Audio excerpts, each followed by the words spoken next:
Donc, je ne suis ni Camerounais, ni Timon Wallace, pour ceux d'entre vous qui ont une ancienne version du programme.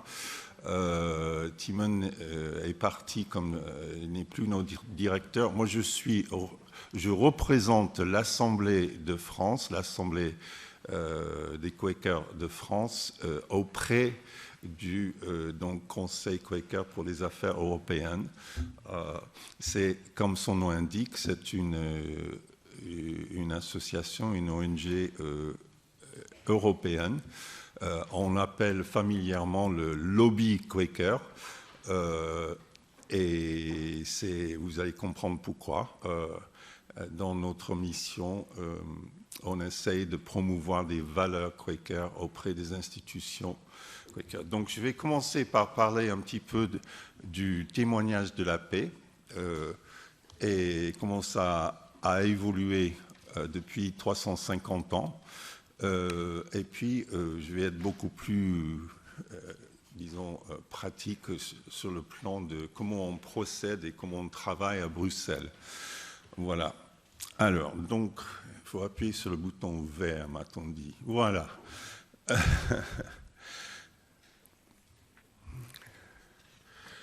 Alors, le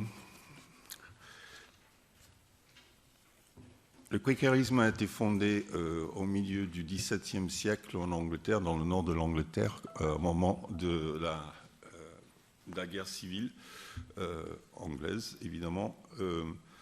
Et notamment, ce qu'on pointe comme étant un peu l'origine du témoignage de la paix Quaker, c'est justement une déclaration qui a été envoyée à Charles II en 1661. Nous dénonçons totalement toute guerre et lutte extérieure, des rivalités, tout combat armé, quel qu'en soit le but ou les prétextes. C'est là notre témoignage devant le monde entier. On dirait que les Quakers, les amis, Hansli Gerber a bien expliqué qu'on fait partie des trois églises avec les frères, les Brethren et les Ménonites, qu'on considère historiquement comme les églises de paix. Donc, on s'oppose et refuse de s'engager dans la guerre et la violence en quête d'une paix durable. Les amis cherchent à éliminer les causes des conflits violents tels que la pauvreté, l'exploitation et l'intolérance. Bon, là, c'est évidemment très général et je crois qu'il y a beaucoup dans cette salle qui pourraient adhérer à cela. Mais en renonçant à la guerre et à la violence, les amis embrassent le pouvoir transformateur de l'amour et le pouvoir de la non-violence en s'efforçant d'instaurer la paix dans les interactions quotidiennes. Les amis s'efforcent de voir la part de Dieu, ce qu'on appelle souvent, comme a rappelé celui, l'étincelle divine en chaque personne, indépendamment de sa nationalité, sa race, son sexe, son orientation sexuelle, âge, capacité, son statut social. Les activités des organisations Quaker pour la paix s'attaquent aux causes profondes de la violence, en affrontant sans détour et de manière non violente le mal et l'oppression, qui s'expriment ouvertement par des agressions physiques ou secrètement par les injustices économiques. Pour nous, la paix ne consiste pas seulement à mettre fin à la guerre ou à la violence, mais à développer la capacité des individus, des communautés et des sociétés à entretenir des relations harmonieuses fondées sur le respect mutuel et le souci de bien-être de tous. Nous cherchons à réconcilier les ennemis et à répondre aux besoins de toutes les parties déchirées par des conflits violents. Voilà, ça c'est une déclaration qui s'approche peut-être le plus de la théologie. Les Quakers sont très peu nombreux et sont relativement peu connus. Pour rien ne vous cacher, on est moins de 200 en France. 200, oui, j'ai bien dit 200, pas 2000, pas 20 000, 200. Par contre, vous connaissez tous des organisations qui ont été fondées par les Quakers. J'ai souri ce matin, très content de voir la table en haut de Amnesty International.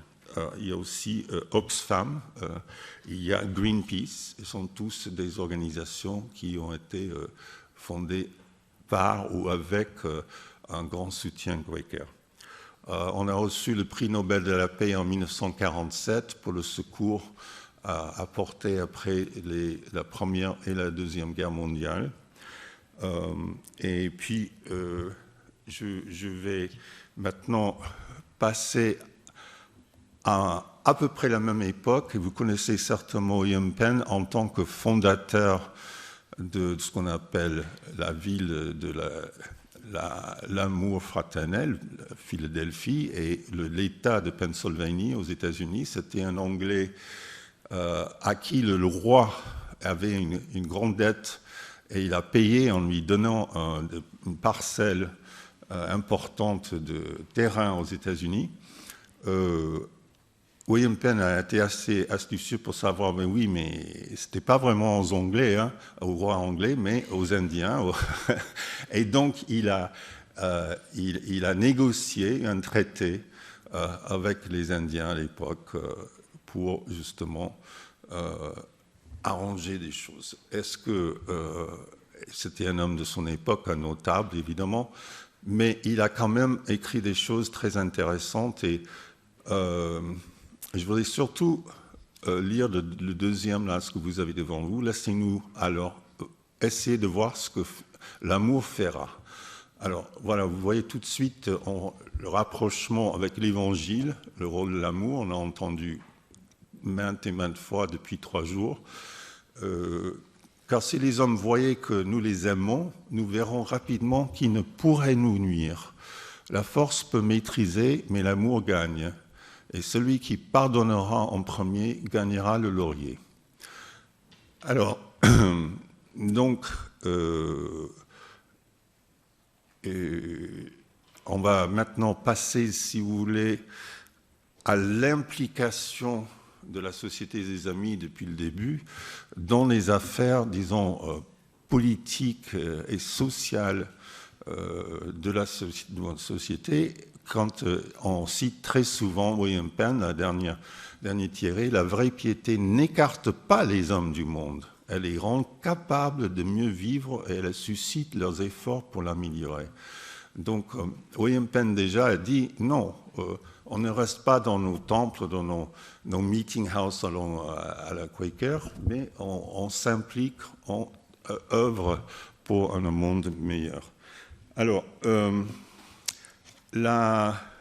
juste un mot pour dire que, au fait, le témoignage de la paix Quaker, au départ, était plus un témoignage anti-guerre. Ça a très vite évolué et donc c'est devenu un témoignage en faveur de la paix. C'est pas moi. Je vais quand même fermer mon téléphone parce qu'on ne sait jamais.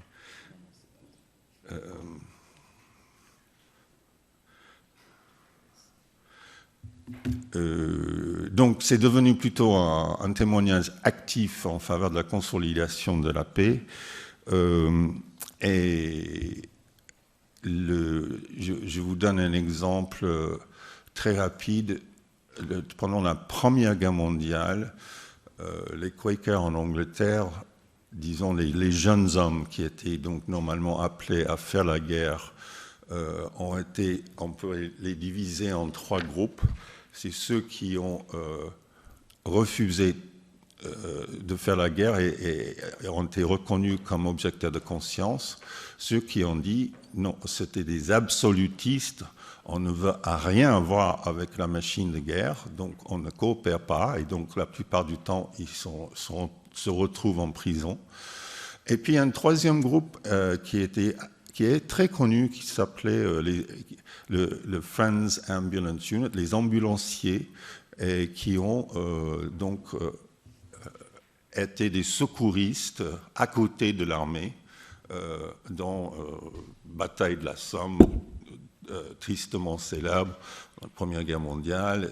Ça a été restitué. Il y avait même des ambulanciers en Chine, Deuxième Guerre mondiale. Bon, donc c'est C'était la conscience de chacun qui était important pour dire jusqu'à quel point, en tant que Quaker, est-ce que je peux coopérer ou non avec la machine de la guerre. Voilà. Donc c'est des questions très personnelles. Alors on passe maintenant au sujet de fond qui est donc le Conseil Quaker pour les affaires européennes qui a cette mission d'apporter à l'Europe et ses institutions une vision fondée sur l'engagement en faveur de la paix, de la justice et de l'égalité.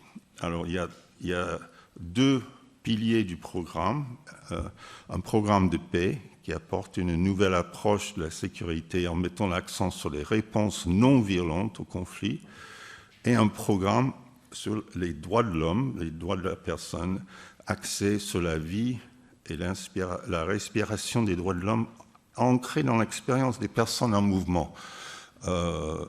Bref, des immigrants, des réfugiés font une partie importante de notre programme de travail. Enfin, un troisième sous-aspect, c'est la façon dont on pourrait intégrer la durabilité, donc surtout la crise climatique actuellement, dans le travail et sur la paix et sur les droits de l'homme. Et les interconnexions sont importantes. Alors, comment travaillons-nous ?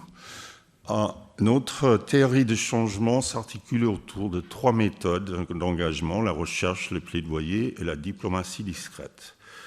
Nous entreprenons des recherches pour identifier les défis auxquels sont confrontés la paix et la construction de la paix, ainsi que les réponses politiques potentielles qui sont à la fois humaines et réalisables. Ensuite, niveau de plaidoyer, il s'appuie sur l'important réseau de décideurs politiques et acteurs de la société civile dont dispose le QSUE à Bruxelles et ailleurs, notamment à Strasbourg. Nous entretenons de bonnes relations avec le personnel clé de toutes les principales institutions de l'UE par le biais de contacts bilatéraux et d'événements de plaidoyer que nous organisons régulièrement. Cela nous permet de prendre part à des conversations importantes sur des sujets en rapport avec notre travail. Nous avons présidé le Bureau européen de liaison pour la consolidation de la paix, EPLO, European Peace Liaison Office, qui entretient des liens étroits avec le bureau du haut représentant de l'UE pour les affaires extérieures. Et nous sommes également une ONG accréditée auprès du Conseil de l'Europe à Strasbourg. Alors, donc ça c'est les deux. On va revenir dans un moment sur la diplomatie discrète. Alors la stratégie actuelle, quinquennat actuel, c'est en rotation, on est en train de réviser. Pensez bien que l'agression Poutine en Ukraine nous pose évidemment beaucoup de défis aussi. Mais pour l'instant, officiellement, donc, on apporte des nouvelles idées pour la résolution des conflits, on développe des alternatives civiles non violentes, souligne l'importance de l'inclusion du genre dans tous les types d'engagement, et on met l'accent sur les outils de consolidation de la paix dans les institutions européennes. Et je souligne, à la fin, on a œuvré pour un financement européen accru dans ce domaine. Malheureusement, disons, la tendance a été très claire, il y a une militarisation du budget de l'UE.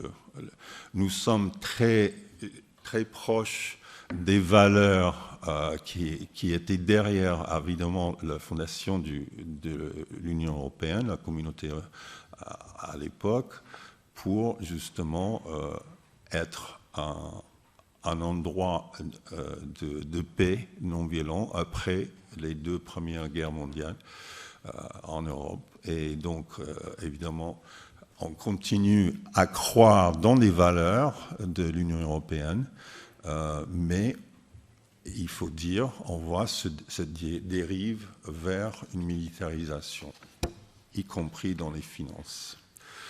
Alors, quelques publications récentes, je vais parler autour de chacun. La médiation pour la paix est tout à fait récente, une époque où la médiation fait la une des journaux comme outil de résolution des conflits et utilisée pour une multitude d'acteurs dans le monde. L'Union européenne a publié, ça c'était il y a 2 ans, son nouveau concept sur la médiation pour la paix. Donc le rapport du QCA profite de l'élan autour de la médiation afin de mettre en lumière une partie de l'expérience des Quakers.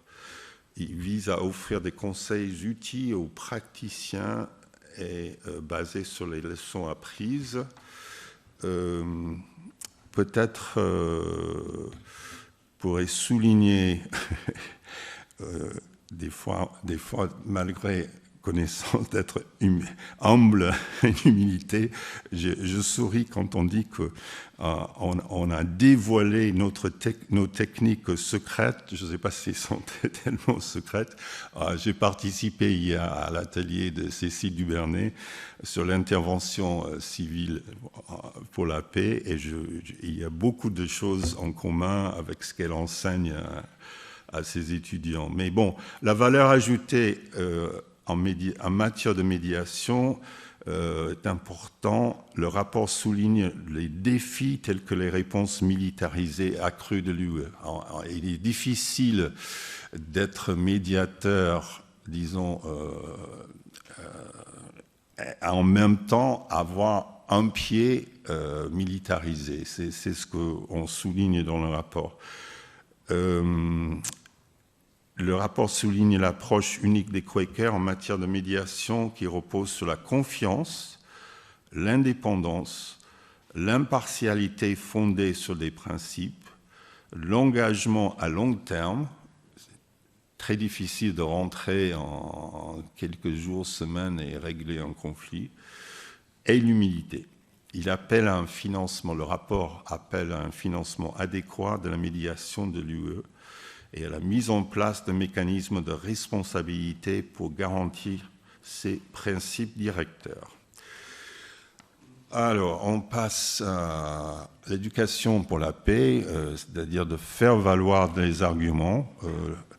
L'éducation à la paix est un outil efficace pour la consolidation de la paix et la prévention des conflits, lorsqu'elle est basée sur une approche à plusieurs niveaux, développant une stratégie cohésive et coordonnée.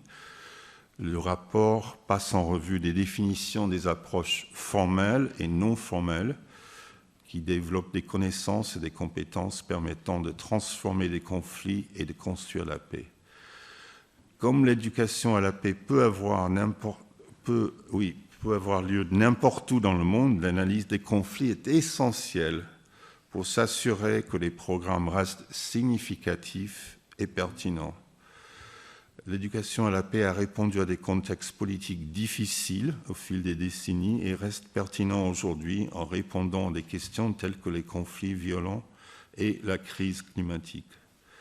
Le rapport se termine avec des recommandations à l'intention des institutions européennes, des États membres et des organisations de la société civile. D'accord. Okay.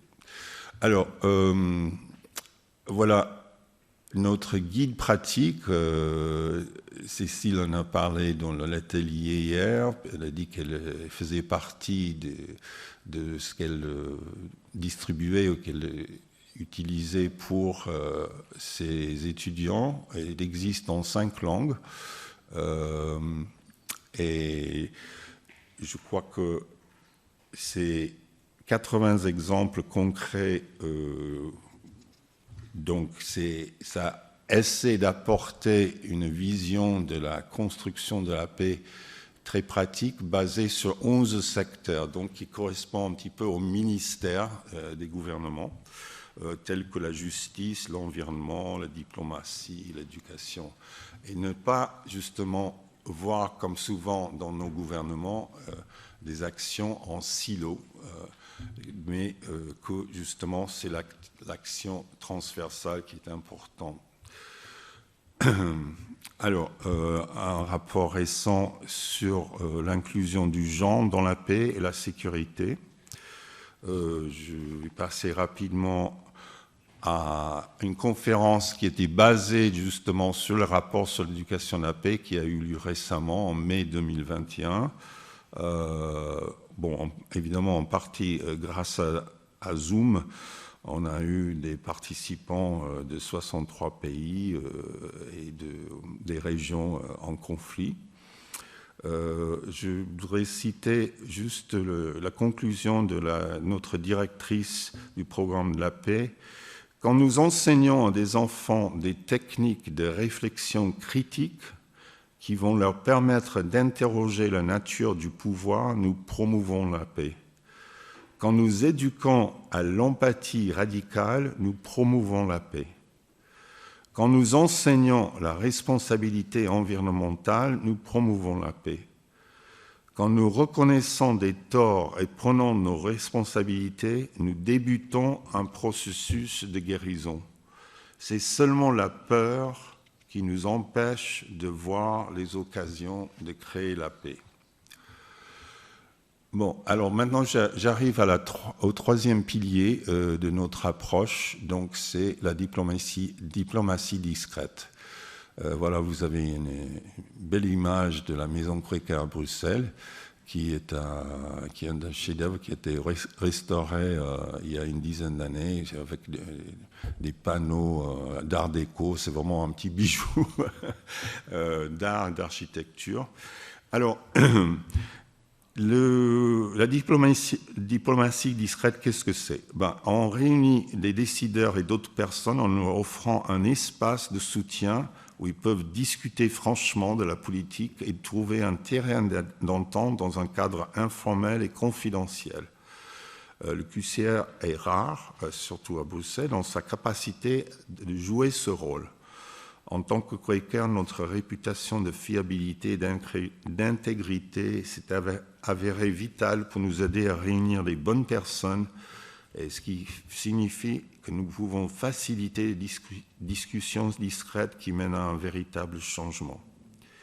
Bien que le contenu des résultats spécifiques de ces réunions doivent rester confidentiels, nous voyons de plus en plus des représentants des gouvernements au plus haut niveau qui veulent assister à nos réunions.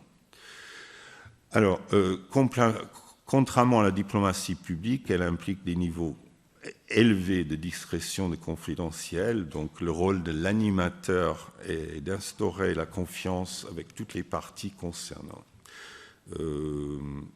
On peut citer des réunions bilatérales confidentielles, des tables rondes, des facilitations, de l'accès à des sources de conseils et de financement. J'ai demandé à mes collègues à Bruxelles quelques sujets et ne voulaient même pas me dire le genre de sujet qui a été soulevé. Il faut vous dire, nous sommes très discrets. Alors, maintenant, c'est le dernier chapitre. Je vais rapidement couvrir la coordination avec d'autres ONG. Nous sommes tout petits, donc c'est pour dire que c'est très important de travailler avec les autres. Alors, évidemment, ce qui est très pertinent pour notre colloque, c'est les alliances multiconfessionnelles pour la paix.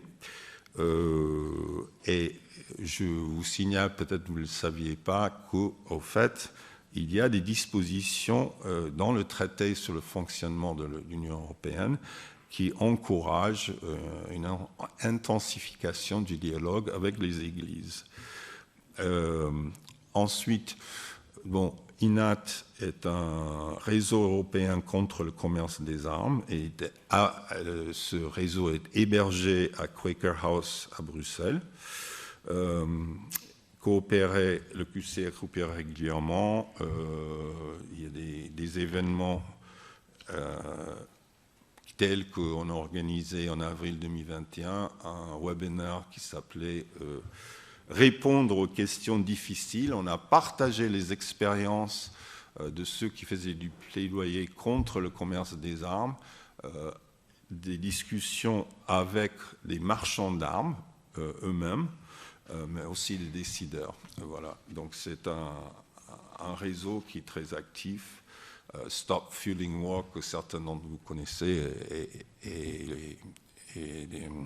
a été commencé en France par les Quakers. Alors, Voilà, le dernier slide, c'est donc EPLO, que j'ai mentionné. C'est donc le réseau, une plateforme de la société civile qui regroupe des ONG. Nous avons présidé pendant un moment, pas en ce moment. Il y a un nouveau coalition pour la politique étrangère féministe. Et, oui, il a dit qu'il fallait revenir en arrière. Le Young Professional Forum. Alors ça, c'est intéressant. La dernière remarque, c'est qu'en 2017, au fait, c'est un réseau qui est basé à Washington, New York, Londres, et on a demandé à QCE en 2017 d'organiser quelque chose autour du conflit aux Philippines. Ça a été bien réussi, et donc a commencé une coopération. On a eu une douzaine de rencontres depuis, et justement, je cite que 2, la paix à long terme dans les Balkans occidentaux et l'éducation à la paix dans les conflits inextricables, comme le cas d'Israël-Palestine. Voilà, le plus récent a été organisé en octobre, s'appelait la consolidation de la paix et la crise climatique. Voilà, donc faites voler des cerfs-volants et pas les drones. Christiane Joly, étudiante ici, est-ce que vous avez des liens avec la communauté San Egidio, qui est une communauté qui agit aussi beaucoup pour essayer de trouver des solutions de paix dans les zones de conflit? Comme je viens de dire, je suis vraiment mal renseigné sur le contenu des discussions dans le cadre de la diplomatie discrète. Et donc, sincèrement, je ne peux pas répondre à votre question. Je peux me renseigner, faut savoir, mais si vous voulez, les sujets, évidemment, étant donné la nature du QCEA, sont plutôt des sujets axés sur l'Europe et la politique européenne. Mais bon, ça n'exclut pas que, comme je viens de parler, le conflit israélo-palestine était un des sujets qui était abordé. Voilà, je peux peut-être répondre, madame, comme je représente Sant'Egidio de Bruxelles ici. Alors, donc, je peux vous répondre aussi. Oui, merci. Alors, effectivement, donc, nous avons des liens avec la Quaker House à Bruxelles, et notamment pour l'accueil des migrants. Donc, il y a un groupe qui s'appelle Christian Group on Migration, donc un groupe d'associations chrétiennes qui travaillent sur la migration, couloirs humanitaires et autres.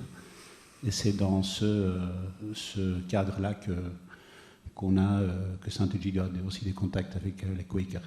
Sur la diplomatie discrète, bon, comme elle est très discrète, comme vous voyez, un peu moins. Merci. Je peux juste rajouter que j'ai vraiment couvert la partie, je vous ai dit qu'il y a 2 piliers du programme de travail, donc paix et droits humains, et j'ai couvert uniquement la partie paix, puisque c'est le sujet du colloque, mais vous allez trouver sur le site web, évidemment, toute autre discussion sur les droits humains, et notamment les réfugiés, les immigrants, les migrants. Pardon. Ok, merci. Oui. Il y avait un autre. Allez, commence. Oui, je commence. Puis après, on va... Oui, merci. Voilà, c'est plus une remarque qu'une question. Merci pour la présentation. Et je voulais simplement faire remarquer ce qui me frappe, c'est que nos 2 présentations en live ce matin ont des points communs. Vous vous êtes tous les 2 présentés comme des tout petits acteurs, des acteurs tout petits dans les lieux dans lesquels vous étiez, les chrétiens d'Orient ou les chrétiens en Palestine, et puis les Quakers en Europe, tout petits, mais qui travaillent dans la durée et qui travaillent par une présence continue et qui en cela offrent un lieu tiers, un lieu d'accueil, un endroit où on peut penser les choses radicalement différentes. Et ça, je trouve ça très intéressant. de remarquer que c'est parfois justement les petits, les plus fragiles, ou on peut penser aux migrants aussi, qui nous apportent un lieu de déplacement, un lieu différent, auquel on peut prendre son souffle et repenser les choses autrement. Donc merci pour les 2 témoignages qu'on a sur ce travail radical que vous faites en étant extrêmement vulnérable finalement par rapport à des gros acteurs et des mastodontes. Merci. Nous avons une question en ligne. Louis pose la question sur la place de la prière et de la liturgie dans l'activité des Quakers.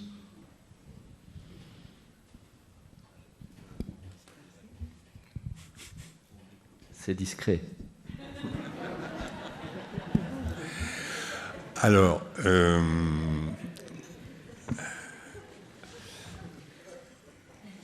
nous nous réunissons le dimanche matin en culte à base de silence. Nous n'avons pas de prêtre, nous n'avons pas de hiérarchie. J'ai été personnellement secrétaire du groupe de Paris pendant 3 ans, mais c'est un rôle plutôt administratif, organisationnel. Je n'ai pas de valeur ou d'autorité liturgique. La révélation, on dit que la révélation est directe chez les Quakers. On doit trouver par sa propre expérience l'étincelle divine en soi et chez les autres. Mais pour revenir à ce que j'ai dit au début, ça a mené entre autres à le témoignage de la paix, c'est-à-dire s'il y a étincelle divine en chacun, on n'a pas le droit de tuer. Voilà, c'est très direct, simpliste. La prière, oui, les Quakers prions, nous prions.